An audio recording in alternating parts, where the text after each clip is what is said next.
I've got like, I don't know, 3 ways of getting in and out, although I've only ever used one way. That one probably needs to be exercised a little bit, tested and stuff. There's my air conditioner. Keeps things nice and cool. Been working well so far. So far, so good.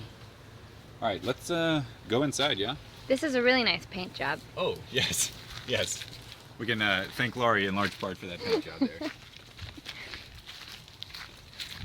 All right, we have kind of some stairs here with a little bit of a mat. The stairs were donated. They came off a stage, so, you know, they've taken many people up to greatness as they now take us. And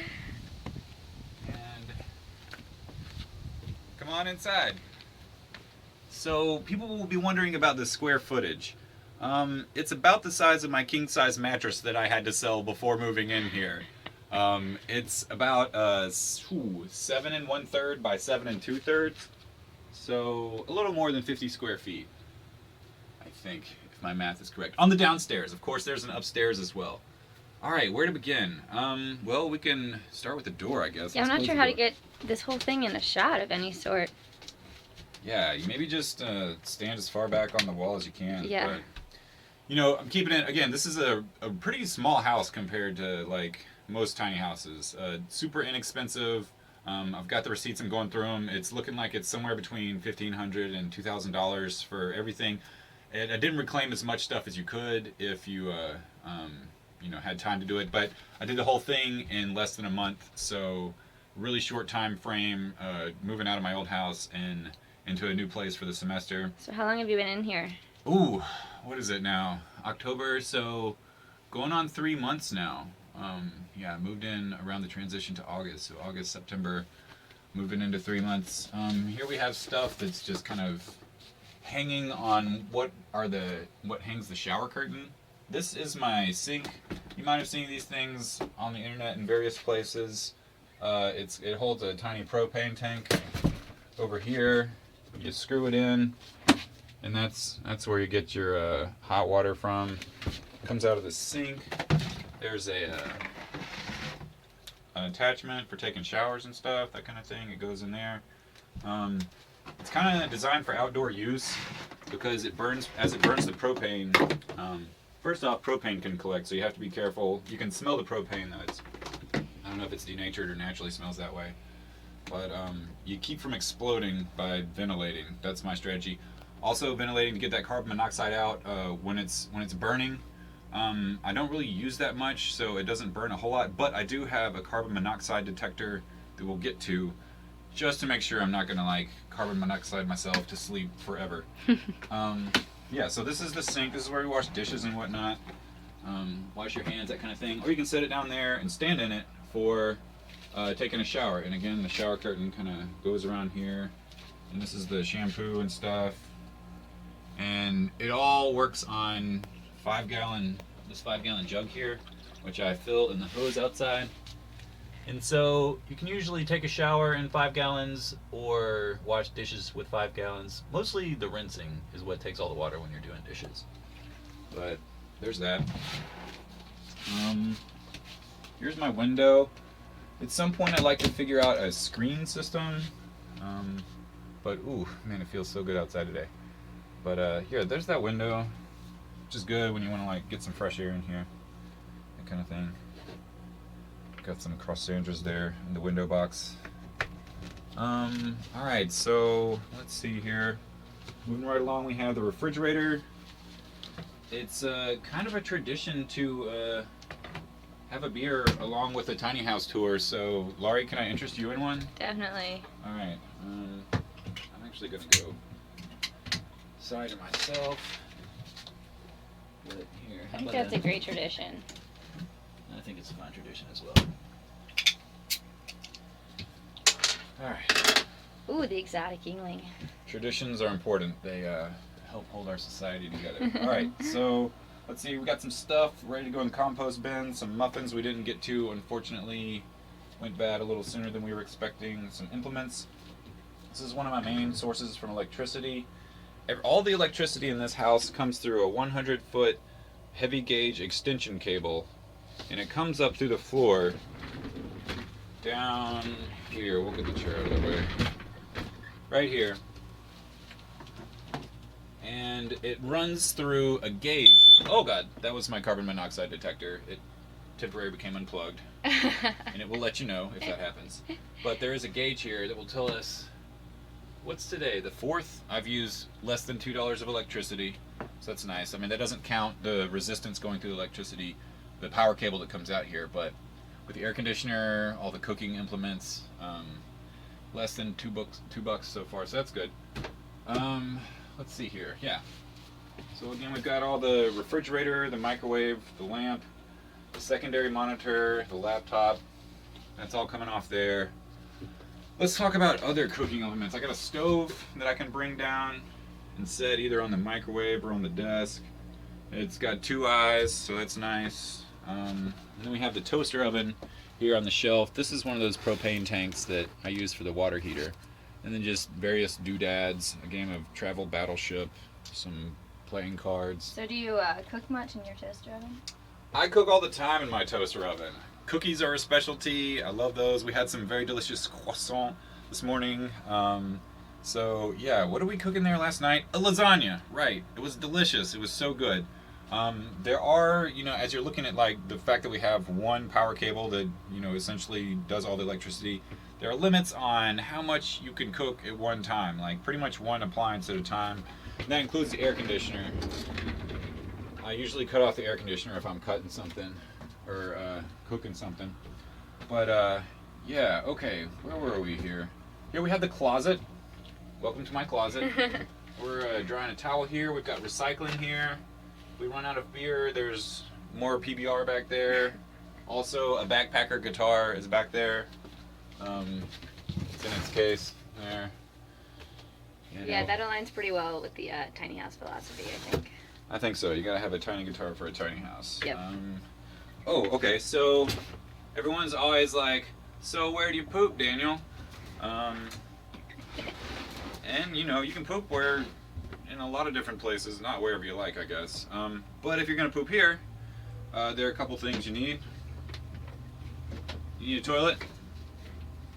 Usually, you get other people to leave the room if you're gonna be pooping down here.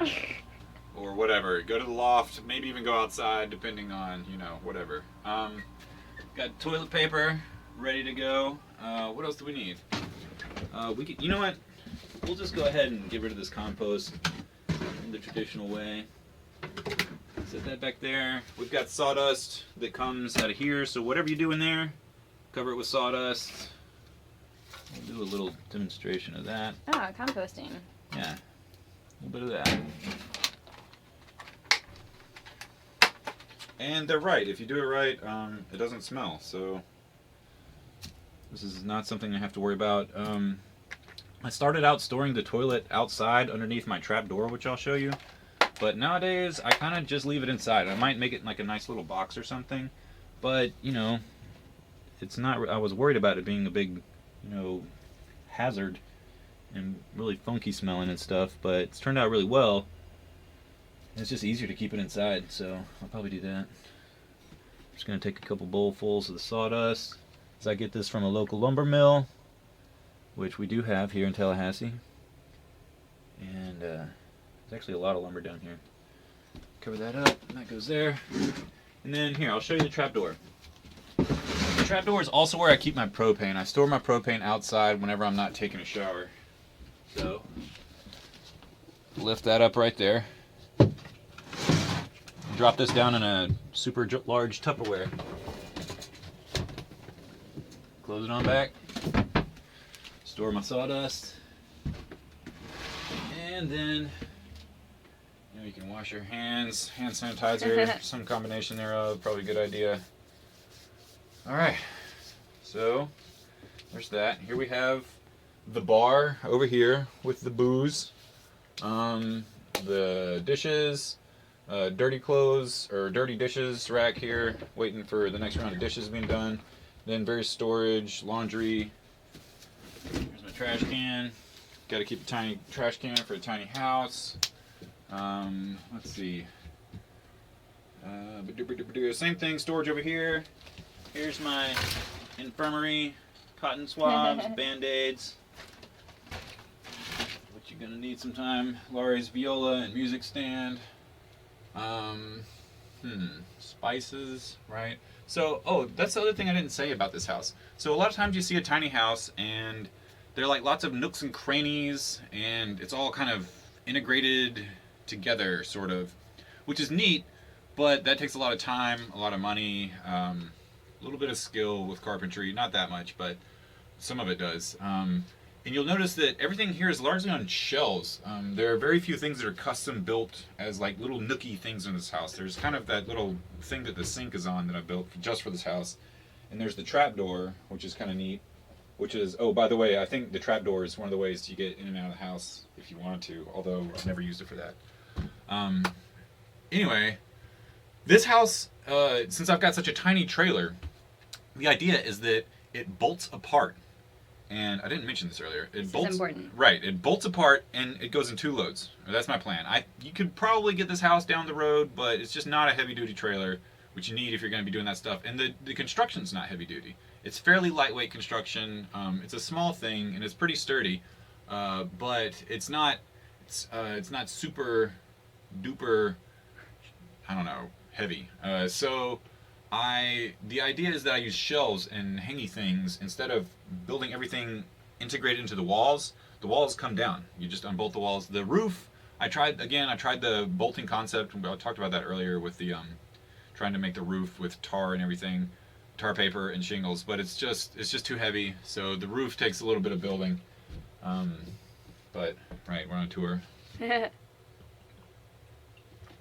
Okay, so maybe it's time to go upstairs. Alright, here's the ladder.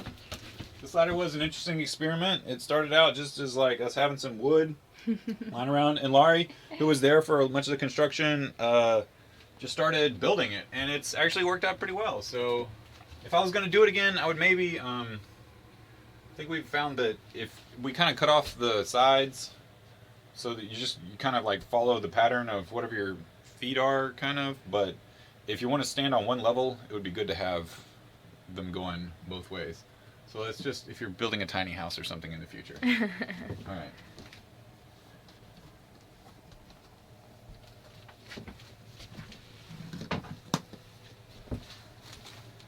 All right. So a couple of things up here. So film it again? Yes.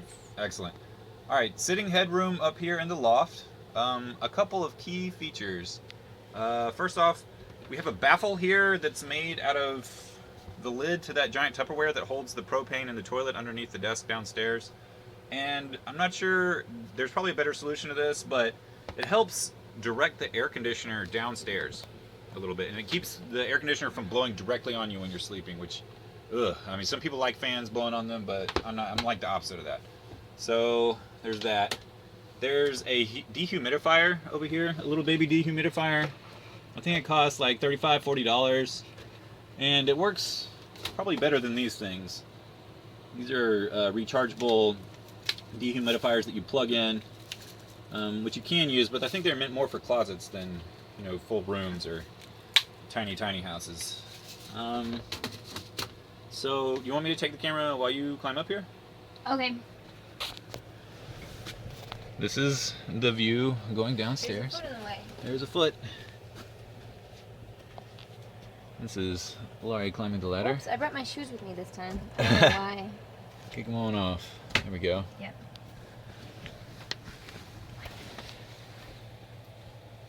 All right. So here, you want to take the camera back? Maybe. Okay. So here we are. This is technically, theoretically, this is a full-size bed. The mattress is a full-size mattress, but it goes kind of underneath this insulation here on this side. You can see the insulation on both sides. It goes all the way down on this side, but by whatever quirks of me building this thing, it doesn't go all the way down over here, which allows me to kind of fit the full-size bed in there. But really, I'm gonna have to, I don't know, it can be a little cramped on this side with lots of people up here, but for one person it's more than enough. So anyway, that's the size of the bed if you're interested in that kind of thing. Here's my window that I keep covered kind of for insulation purposes. My window on one side is just like a little porthole kind of thingy. That's kind of my landlord's house slash her little picnic area out there. And there's an opening window on that side. And Laurie, would you like to